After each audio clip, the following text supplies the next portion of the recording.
Grace. I am the project coordinator and relationship manager for the summit, and it's my privilege to welcome you to our Equipped to Achieve Summit live session.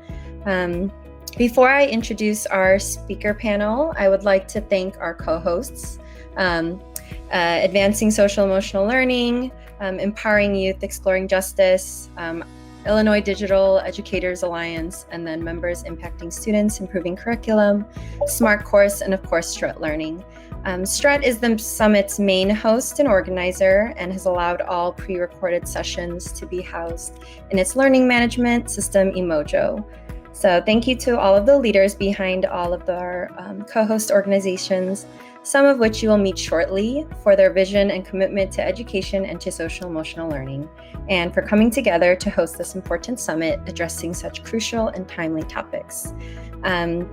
And we would also like to thank our partners. Today, I would like to thank the A-Team, ASU, and GSV Summit, Avance, Amazon Web Services, EdStart, Black Learners Matter, Brainchild the Collective, the Bridge Lab, Chicago Literacy Alliance, and the Chicago Teachers Union Foundation.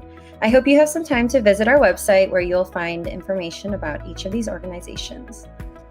I would also like to recognize our sponsor, G-Beta Social Impact, which allowed us to use the video and networking platform Remo for this event today and for all of our live events.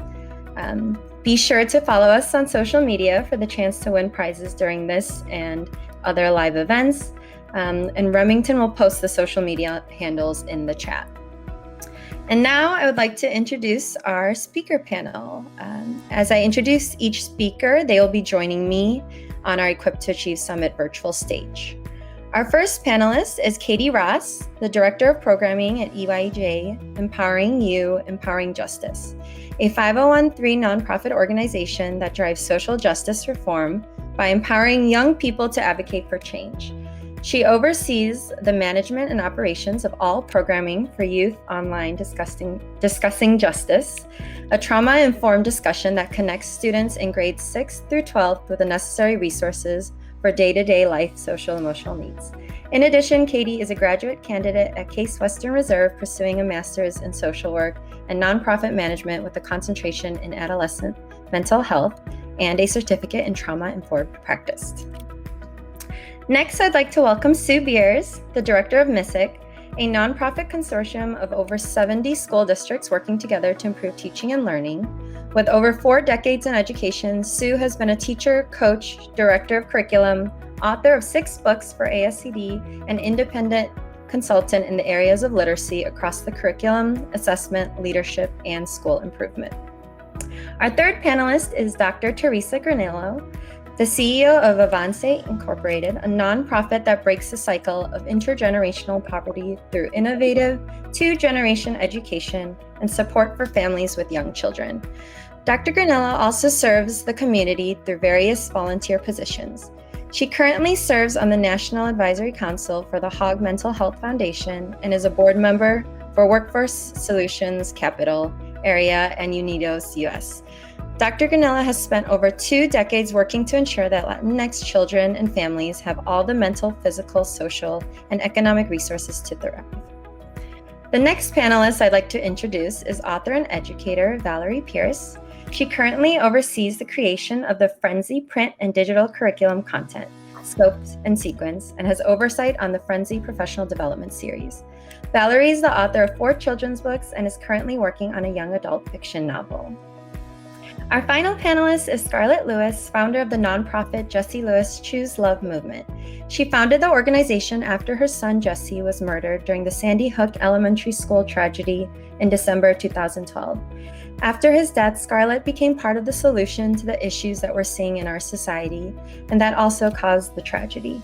Scarleet created the Choose Love for Schools program, a no-cost comprehensive lifespan next generation SEL and character development program that teaches children and adults how to thoughtfully respond with love in any situation, handle adversity, and have courageous conversations by using the Choose Love formula. Choose Love has been extended into homes, communities, athletics, and the workplace, and the programs have been accessed in all 50 states and 110 countries, reaching more than 2 million children. That was very long. Thank you all so much for joining us here today, and we are thrilled to have such an amazing group of women. And audience, please make sure to type all of your questions for the panel in the chat. We will answer as many questions as possible at the end of the session. So let's get started. Remington, she watched all of your sessions and she compiled a list of questions for you. And one thing that she found 3 common themes: the importance of parent-educator social-emotional learning, especially self-care, the power of choice in your response, and the necessity of recognizing each student's unique lens. So in your pre-recorded presentations, you all touched on the importance of continued social-emotional learning by parents and educators. We are all models for our children. So we'll begin with Scarleet. Scarleet, you stressed the importance of our ability to choose our response, specifically encouraging parents and teachers to thoughtfully respond with love instead of reacting to an action. So could you please share with us a bit more about equipping ourselves with the proper tools so that we can have the power to choose love? Absolutely. Thank you so much for having me here. It's a huge honor to serve on this panel with all of these esteemed individuals, but we all have the same focus. So I love knowing that we're all in this together. You know, we were created to connect with one another. We have mirror neurons in our brains. We excel when we are in relationships. We were created to be in relationships. We need each other without being Excuse me? with each other. Oh, sorry, I'm on a meeting right now, a national. No. So you know, I don't need to tell anybody here, we're coming out of a time where we've been socially distanced, which in hindsight was probably one of the worst messages that we could have put out. In hindsight, it should have been physically distanced, but socially connected because we need one another. And here's the kicker: we're not born with these essential life skills, the skills that we need to connect with one another, to have healthy relationships, to manage our emotions, to grow through, be strengthened by, and learn from difficulty, to make responsible decisions. We have to learn them. And that's what social and emotional learning does. And, you know, you had said that one of the common themes was a practice. And I think for too long, this has been thought of as like a once a week thing, or, you know, a half an hour every 2 weeks. But really, it needs to be done every day, all day long, even by us big kids. And life is this beautiful thing that it gives us the opportunity to practice our social and emotional intelligence. But I will say this, that when my son was murdered at Sandy Hook Elementary School, and I decided to quit my job and look for a solution, inspired by his chalkboard message that he had written of nurturing, healing love, knowing that if the shooter, who was a former student and whose mother had taught at the school, had been able to give and receive nurturing, healing love, the tragedy would never have happened. I started researching a solution, found social and emotional learning, and realized very quickly, I don't have these skills and tools.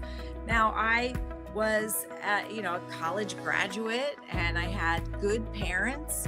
I did many types of jobs, including investment banking, and I worked at a paper at one point. I was a real estate agent. I did a little bit of everything as a single mom, but I wasn't socially and emotionally intelligent. So really important that we see these as essential life skills, the same skills and tools, by the way, that CEOs are looking for, and that we practice them.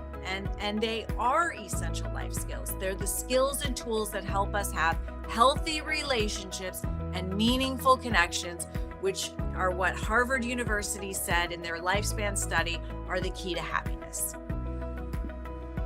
Thank you, Scarlett. You specifically mentioned the importance of self-awareness and understanding where you are in your own development of SEL. So, Katie, in your presentation, you explain why it's critical as educators to be aware of where you are in your own SEL and to check in with yourself. For those who have not seen your session, would you please explain the resiliency model and how to know where you are in your own resiliency model? Absolutely. Thank you, Grace, and kicking us off and really kind of painting the picture of how incredibly valuable it is to not only understand these skills for our youth, but also as adults. Like, we can only serve the best if we are also in touch and developing, actively engaging in our own social emotional development. So there's a little trick that I use that I've been utilizing to kind of check in with myself. It's called a resiliency model. You think of it as almost a threshold. So every day we have adversities, challenges, we go up and down. And when we're kind of under a lot of stress, we're almost close to bumping out of our threshold. So we're at the top or at the bottom of our resiliency. And so the idea is, how can you, in the moment, take a second and almost imagine, where am I? Am I at the top? Am I about to bump out? Am I feeling really irritable? Did I not sleep well? When was the last time I ate? And so on. And so the idea is, how can I, in the moment, identify, one, where I'm at in my resiliency model, and then two, implement something to bring myself back down. Now, of course, one thing that Scarlett said that I loved was harping on practice. So of course we have this threshold, but for us to really build and expand and create a larger threshold, we have to start implementing these things every day, not just when we're in need. Oh, we're just about to bump out. How can we build habits around social emotional development and self-awareness? So that's one of my little tricks that I use kind of in my back pocket, whether you have a second to write on the paper or even imagine it, to kind of identify, where am I at and how can I best meet my students based on what I'm doing. Thank you, Katie. And I really appreciate that, because that's a very practical tool that you can use as an educator or just a parent. So also on the topic of self-awareness, Teresa, you encourage educators to have the self-awareness to be intentional, to question their assumptions, as well as to learn and make adjustments. And this is so powerful, and I would love for you to expand on this. Yeah, thank you. It's great to be here with all of you and to be further exploring these topics of self-awareness that are so critical. And to Katie's point, it's a constant process, right? This is something you do every day, and Scarlett mentioned it too. It's intentional. You do it every day, and it becomes a habit. So I was a professor in the School of Social Work, and I used to teach a foundational course of social work, just basic social work practice with individuals and families. And so I had the pleasure of working with students to help them learn how to be empathic, how to do empathic listening, and all of these things that either you're born with it or you're not. I'm like, no. We can learn to do these things and put them into our daily practice so that it's no longer something, it just becomes natural. So, but to the point of, that I made about educators, it's really a general statement of everyone has biases, right? So the question is not whether you have a bias or not. The question is whether you have done the work to identify your biases. And then what are you doing every day to learn and to challenge those biases? So, in the education sector, we all too often see this happen where children are being tracked, right? So there's, because of, and oftentimes it's low income children of color, where their stories are being written for them by the education system, and the biases and inequities in the system, rather than a system letting these children write their own stories.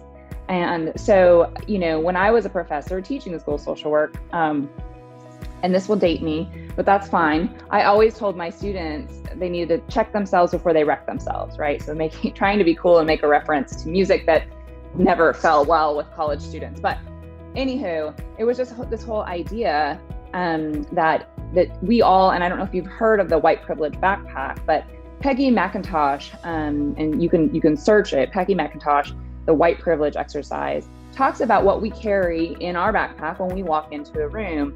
And this exercise, it's 26 questions. And it's a really great exercise to start to say, where is my privilege? And we all have privilege in some way or another.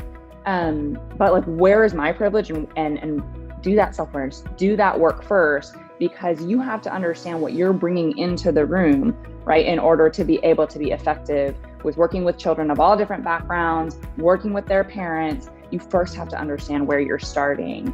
And so, you know, the other thing I'll say about that too is, in addition to doing the work of unpacking your biases, I really want to encourage educators and social workers to do more listening and learning.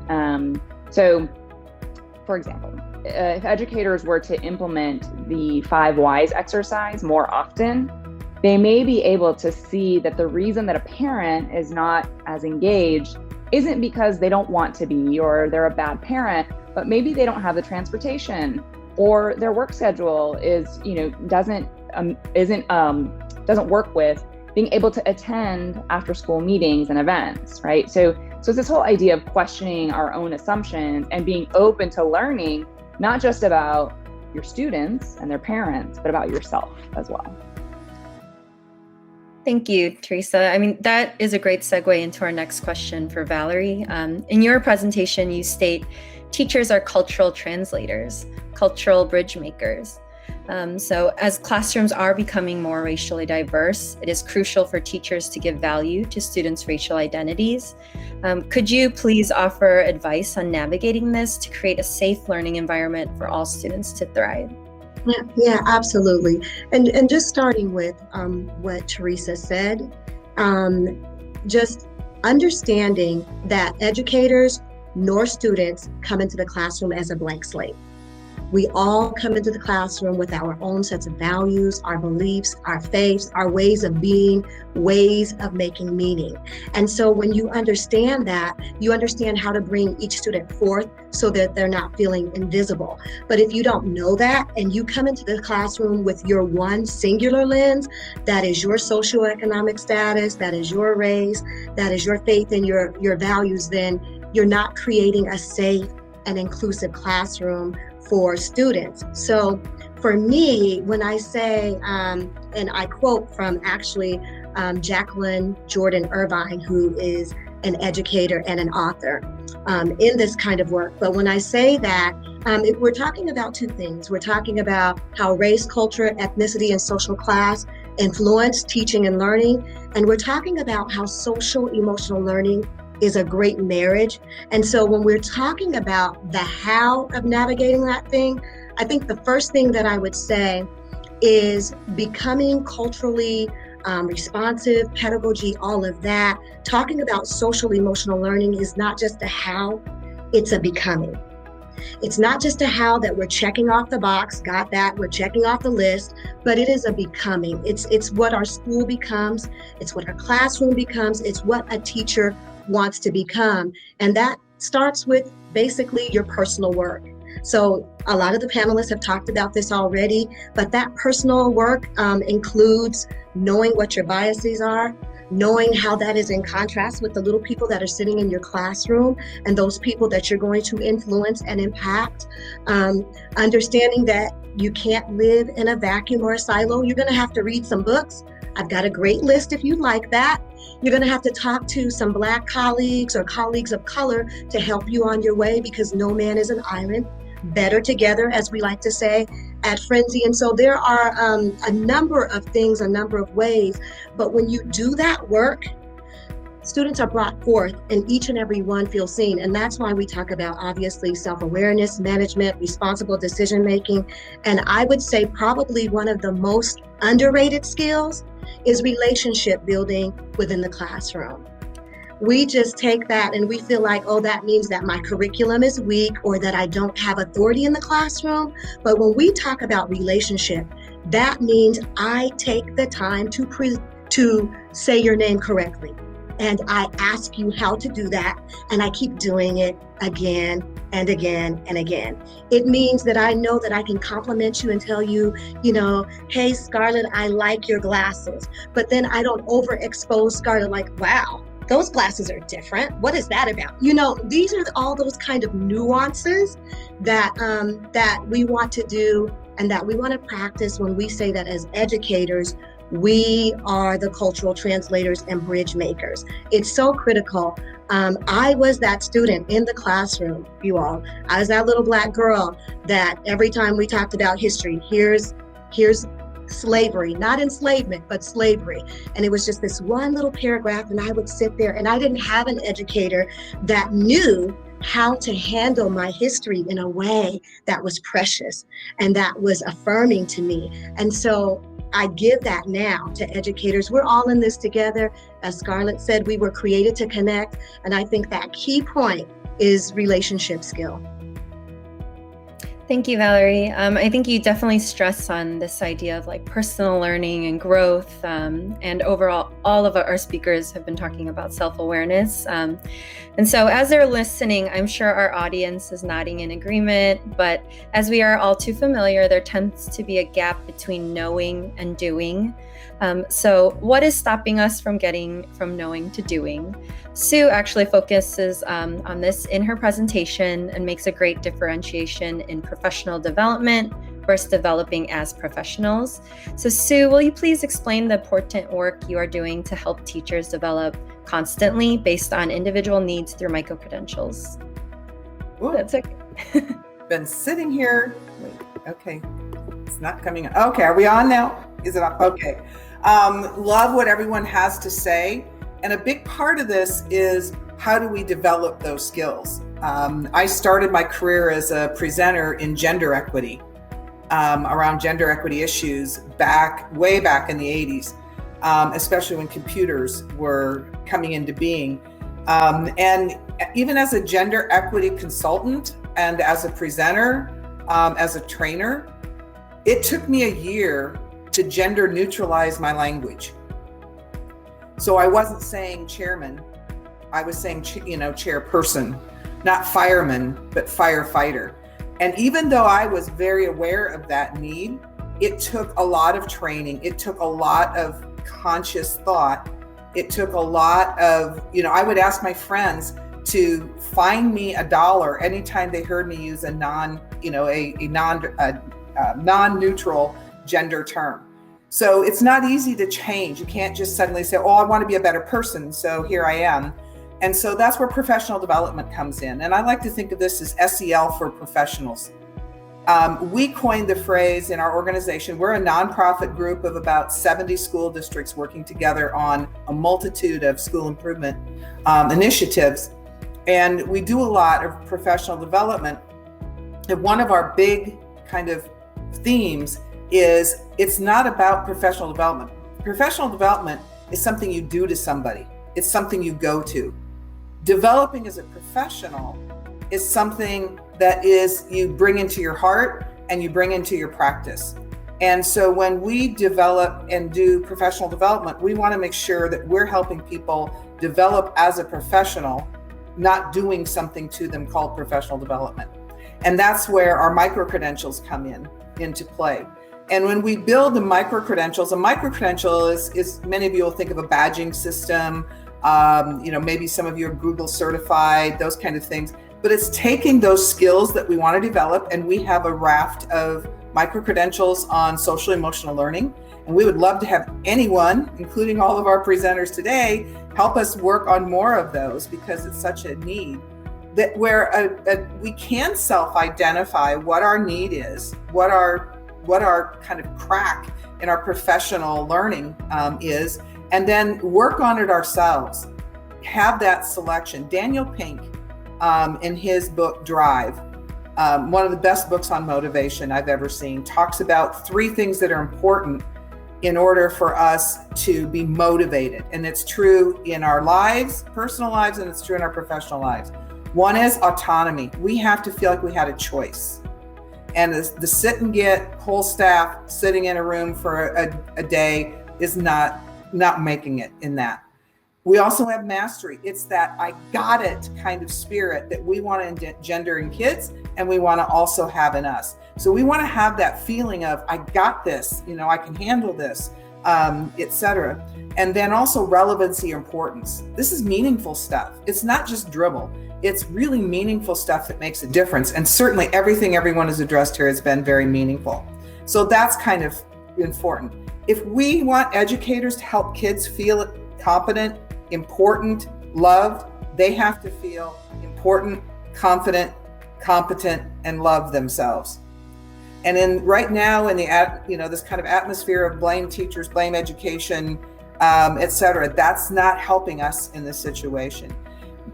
As a consultant for the last 20 years or so, traveling around the country, traveling some internationally, I am reminded constantly of that little video you always watch every time you get on a plane that says, take care of yourself first, right? You can't help. You're going to put your own face mask on. You're going to bring the oxygen to yourself first before you try to help somebody else.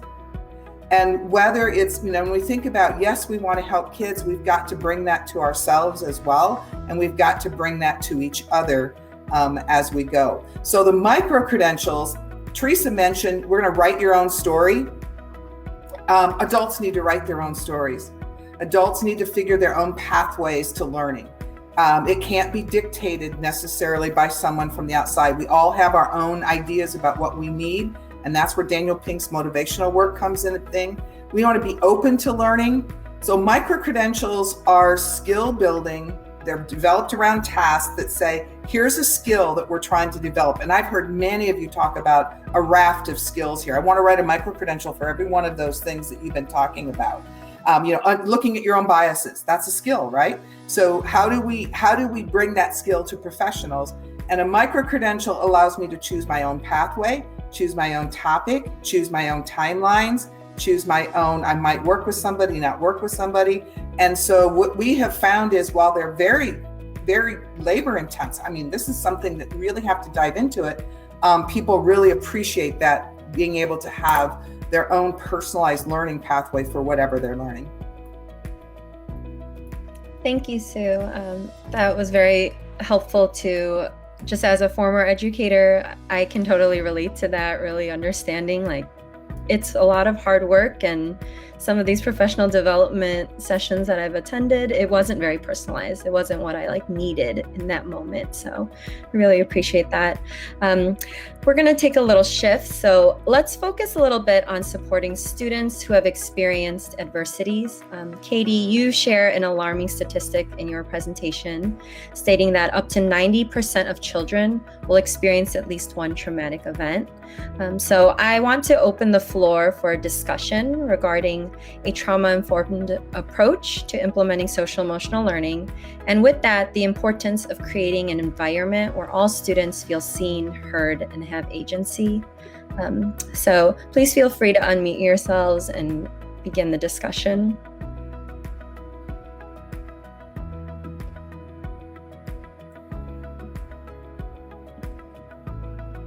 I can start us off.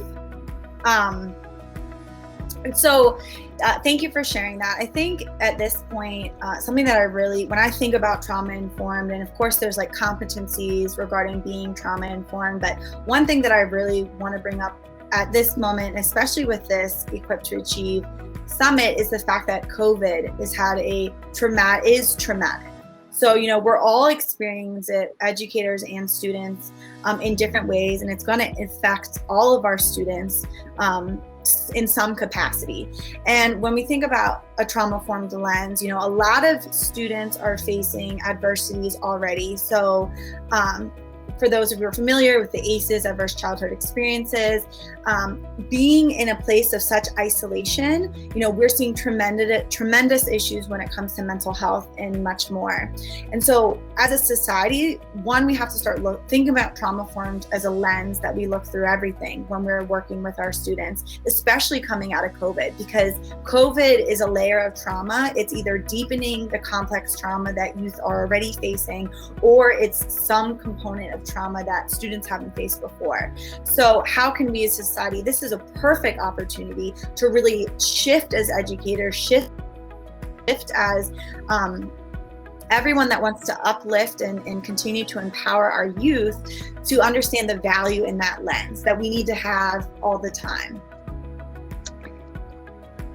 Katie, just to piggyback on that, it is critical that, our educators are aware of it. But what I've always been a proponent of this, which is our educators already have a ton on their plate. And to add a mental health provider or social worker to it is just, that's not what they went to school for. That's not their area of expertise. And that will just set them over the top. So my dream is to have a policy that gets passed where every school has to have at least one social worker on staff. And, because counselors don't have to have credentials. They're not mental health counselors. They're going to help you with your, courses and kind of that kind of stuff. So, policy wise, like taking action, I would love to see more schools hire social workers and have them on staff to be able to help these children. And then I'm going to say one thing about also recognizing the trauma that parents are going through and that they have experienced. And one of the things that we do at our organization is that we actually support parents to unpack their own trauma and explain to them how explain to them how adverse childhood experiences influence the brain development, learning, behavioral outcomes, right? All of these things, and then helping them to take care of their own trauma so that they can then be there to take care of their child as well.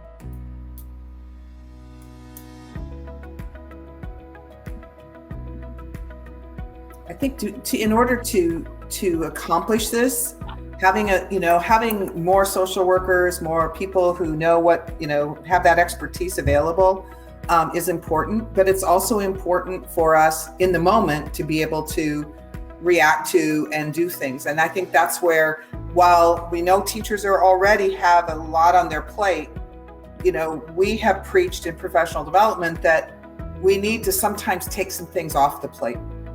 What we've done over time is piled more and more and more on, and sometimes it's unnecessary things. We've done that in curriculum, we've done that in other things. So I think it's kind of like also seeing that social emotional learning isn't something that happens on Friday afternoon from 2:30 to 3.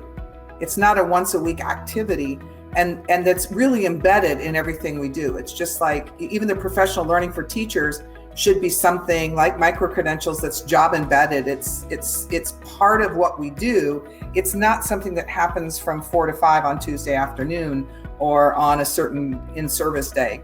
So I think that's part of the key thing is how do we give teachers some kind of quick right tools. Just some a toolbox to like some handle tools that they can learn. And knowing that in professional development, to learn to do something new, it takes at least 18 to 32 practices. So getting it once, trying it out once is not going to get us there. It's that ongoing practice and building one at a time that's important. So from a professional developer's standpoint, or as helping individuals develop as professionals, those are some of the things we need to also keep in mind, is something that we can do and that we can do over and over, so it becomes part of our natural way of doing business. I mean, something as simple, honestly, as implementing reflective listening could really change things. And it's not hard, right? But it's just like a tool that a teacher could utilize that would kind of help them in the moment. Exactly. And I'd like to add, the Jessie Lewis Choose Love movement actually was created in the aftermath of tragedy and in the midst of trauma. And there are talking about skills and tools, Teresa, there are skills, tools, and awarenesses, even above and beyond social and emotional learning, that you can provide children as well as educators to also give them a little bit of a different lens to fortify them, fortify their resilience. One example of that I shared in my presentation is post-traumatic growth. everybody's heard of PTSD, even though going into COVID, only 7% of the population suffered from PTSD at one point in their life. But the vast majority of us experience something called post-traumatic growth. There's science behind it. We actually learn lessons, we grow, and we're strengthened by our difficulty. That's what makes us who we are. We're shaped and molded by our challenges in life. And so just providing that awareness that, you know, you are going to be facing challenges, but look for the benefits in those. I mean, I can tell you personally, when I was at the firehouse, waiting to see if Jesse was going to be coming back alive, my thought process went like this: oh my God, I am definitely, if this goes south, if this does not turn out well, I am definitely going to be plagued with PTSD. I might even be institutionalized, and I wonder who's going to take care of my older son. What if, worst case scenario. And we're wired to think that way, by the way. We have, the majority of our thoughts every day are negative and repetitive. I mean, it's just the way that we think to keep us safe. So if we could provide a different perspective, which is what we're trying to do, and fortify kids to be able to look at the difficulties that come up in their life with a slightly different lens. And then the other thing that I just want to add, and I just got off a conference with Dr. Daniel Amen of the Amen Clinics, and his goal is to change the world. So encourage people to stop using mental illness. Even the term mental illness has a stigma attached to it. I know that we're trying to destigmatize it, but in reality, that has to do with the mind, and the mind is this amorphous thing. He wants everybody to start saying brain health, because really that's where everything lies. And there's so many things that we can do, awarenesses that we have for brain health that we can start very early. I mean, if you think about when our brains start to form, it's in utero. This is why we have lifespan programming. Social and emotional learning doesn't start in kindergarten. We have programs for prenatal moms, because the baby's brain is starting to form right then and there based on what she's thinking. If she's thinking anxious thoughts, that cortisol she's releasing is crossing the blood-brain barrier, and that baby's going to come out with a smaller prefrontal cortex. He doesn't have to think, he's got to run. And then also, so many moms, including myself, drop their 6-week-old babies off at daycare. And these people, they may love them, but they don't. Probably, I'm going to guess, and I know by experience, because I use daycare with both my boys, they don't know about brain health. And so just teaching them about brain health and what we can do to fortify these kids as they go through life, and we know that they're going to face difficulty. Yeah, and first of all, I'd like to say thank you, Scarleet, for sharing that, for sharing about your son. I'm sure this is not the first time doing that, but what I wanted to initially do was honor that you had shared that, and that was very precious. So thank you for that. Thank you, Val. And in addition to that, I'm going back to the idea of having supports for teachers. Having supports in school is very near and dear to my heart. I don't think that it's beyond us. I don't think that it's dreaming too big. I don't think that teachers should have the responsibility. I've been an educator in the class, to do everything and to be all things to every child. I think there's training that's necessary, that's wonderful. But when we're talking about psychosis, pathology, all of those things, I don't think it's too much to dream to have those supports within the school, be it a social worker, and of those psychologists and those other supports. I don't think that it's too big. One of the things that I saw here in my state, I am in Portland, Oregon. Hey, everybody, it's raining here in June, repping my city, Portland. But one of the things that as advocates and educators that we had been talking about in our city for a long time was the digital divide and how it impacted Black and other kids of color, right? We've been talking about that and advocating for getting these supports. When COVID hit, at least here in the city of Portland in March, 2 weeks later, our school district was able to give every child a laptop, right? 2 weeks later. And the question for us as parents and even some educators was, where have these laptops been? Where were they? You were able to get them. And so this idea that we don't have enough or that we should put more on educators, I just kind of push back. I think we have it. It's where we allocate it. And when we're talking about trauma informed, I think that it's really important to have the people, and I see you nodding your head, so thank you, but to have the people that are doctors and that are versed in this for our classrooms and for our students, our teachers. Thank you for all sharing. I do think that, there is a lot of weight on the shoulders of educators and parents. And, I think it's important to understand that it is a community and like a partnership, everyone coming together to, make these changes. And so, we stress the importance of like a partnership between parents and educators that is necessary for best student outcomes. And so, there's no one size fits all, but we do know that there is a connection between parent engagement and SEL. And so Teresa stated, empathy fuels connection, sympathy drives disconnection. So we have about like 4 or 5 minutes left, but if we could maybe talk about that, like parent connection as well. First, I'm just gonna say that Brene Brown, I quoted her. I will never take responsibility for that because it's just too smart for me to come up with. But I mean, because I love Brene Brown and embodied, that whole statement. And I'm just gonna give a quick example because I witnessed this firsthand in my clinical experience. I was working with a young boy and having a lot of difficulties. He had a lot of home life challenges and all of that, and was having a hard time. And I was working with my supervisor, and finally one day he came in and he was telling me about all this stuff, and he was just a very angry young man. And finally I just said, that sucks, and I'd probably be angry too.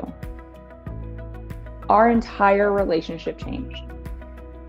It was a moment for me. So when I read this with Brene Brown, I'm like, that's the difference, right? So empathy is standing with somebody and saying, I hear you, I see you, your feelings are validated, right? And I see that, I recognize that, versus sympathy, which is like, I feel bad for you. There's a power dynamic there, right? So I'll just leave it there. That's something that I experienced definitely in my own practice. And those feelings don't have to be yours. You may even disagree. That's what we're talking about. However, you have the toolkit, you have the ability to be able to say, I get where you are, and I'm willing to meet you here where you are. Interested in learning more about empathy and whatnot, just Brene Brown. So you all discussed consistency in your presentations, whether it's consistency in language, message, actions, etc. Why is adult consistency such an important part of student social emotional learning? And what are some ways parents and educators can ensure consistency? And what can one do in moments when he or she realizes they might be showing inconsistency? Have a whole nother hour. I think that's really broad and a lot. However, what I would say is adult consistency equals child stability. Adult consistency equals a child's stability. And so when I talked about what we're doing in the classroom, we can use this in the home or anywhere else. When we talk about it's not just doing, it's becoming, it's because when we just think of things as just a do, right? That's a goal, a task accomplished, checked off. But when we talk about being connected, when we talk about meeting our students and people where they are, when we talk about this idea of relationship and skills, it's something that you have to buy into. It has to become a part of your practice, a part of your person in a way that benefits students. And if it's just something that we're in and out of, like anything, a diet. If I am in and out of the diet, and if I'm cheating on that diet, okay, what do I get from that? So when we think about consistency, it's really talking about this idea of stability for a child. And any child that has stability in their life, we know that there are academic, there are social, there are all kinds of outcomes that are measurable for a child that has that in their lives. The other thing I'll say about consistency, I think is absolutely critical, particularly when you're talking about in the education space, is that consistency is not just about what the teacher is doing with the child. It's horizontal. So the teacher and the parent as partners need to be consistent in the work that they're doing to support that child. And that requires parent engagement that, like Valarie said, is not in and out. It's not in and out. It's a constant parent engagement. It's a constant communication. It's a constant, like, we are a team working together to ensure that this child thrives and gets everything that they need to succeed. And I didn't know, Scarleet, if you wanted to say something, but I was just going to add in predictability. So, consistency allows for students to understand, and really from that trauma, standpoint, that is going to create safety. So if they can predict what's expected from them, then they're going to be able to really meet the expectations. Consistency. Go ahead. Consistency also applies for the adults in the system as well as kids. We know that people don't leave jobs because of the job. They often leave jobs because of the policies, the management, the things that are inconsistent that kind of drive them nuts. And that's part of that whole paying attention to the adults in the system, because they can't help kids if they're in a constant state of flux as well. The rules need to stay the same for everybody, whether it's for adults or for kids. We need to have them clear. We need to have them make sense to people. So I think that's another thing about consistency that we sometimes forget, is the whole policies and procedures need to be there for both kids and adults in the system. I was just gonna say. Oh, go for it, Scarleet. I was just gonna say that consistency, ultimately stability. I agree with everybody, and that's a sense of safety for kids. And that's number one. All kids want to feel safe, seen, and celebrated. That's a Novo logo, but it's so true. And safety is number one. Not just kids, but us big kids. We need to feel safe, and consistency leads us to doing that. And that's another reason why social and emotional learning is so important, because for too long we've been focusing on external safety measures. And we're seeing in our world that those don't always keep us safe. They absolutely didn't at Sandy Hook, and in almost on a weekly basis after Sandy Hook. But what we the royal we are finally realizing is that the culture of not only the schools but the workplace as well is the number one way to keep that organization or school safe. And that is having a culture that is caring, compassionate, loving, that can reduce and prevent a grievance from ever happening, and certainly from escalating into an attack. Thank you, Scarleet. I think that's a great end to the questions that I have for you. And we are going to extend the session just a little for 5 minutes. So we're going to move on to just a few of the Q&A questions from our audience. And so we had one question, and this can be directed to anybody. How can we help students adapt to the new social norms now that we're slowly transitioning back to in-person learning, from over a year of online learning to in-person learning? I'll start. We actually created a program. It's called Choosing Love in Our Brave New World, and it's kindergarten through 12th grade, each individual grades, and it literally helps kids get back to being stable and finding their home base. It talks about post-traumatic growth and validates what they're feeling by talking about what was going on in our environment at an age-appropriate level. And giving them skills and tools to move through it. We have this formula for choosing love, which is behind my shoulder, and that's a way for you to face whatever's going on in your life and to take your personal power back by thoughtfully responding with love rather than prolonged anger, hatred, resentment, fear. And it starts with courage. Science tells us courage is like a muscle, that we can practice it to strengthen it. And then gratitude shifts our lens of focus and neuroscientifically strengthens us to consider forgiveness, which is the way that I was able to take my personal power back following the murder of my son. And then that strengthens you to have the courage to step out of your distraction, busyness, even pain and suffering to help someone else. And that's choosing love. So that's one of the ways that we've done that. Yeah, that's awesome. For us, Frenzy, our curriculum and our program is designed with the lens of resiliency, of bouncing back, of stressing less, breathing easy. That's one of our units. And so we design our curriculum with the lens that our students are going to have hard times. That's that whole lens, that framework of SEL, that they're going to have hard times. And so how can they come back from hard times? And so our whole program is built with that in mind, and giving tools and giving strategies that are grade banded, age appropriate for students, as well as their parents, helping them understand, because parents and families, communities, pastors, you name it, don't always have the tools to know how to help children deal with this unprecedented, unparalleled time that we've all just gone through. And so those are some of the things that we can do as well, utilizing those tools that Scarleet talked about. We've all talked about our programs today and some of the ways that are helping and on the front lines right now.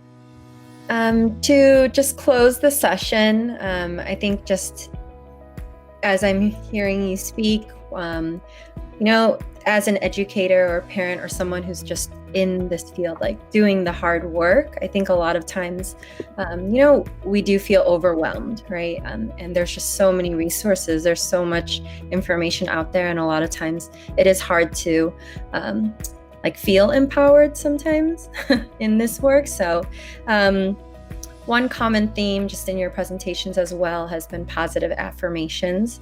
We are modeling for the children in our lives, and what we say or believe about ourselves impacts them as well. So I thought it'd be great to just go around and share a favorite positive affirmation for yourself or for others.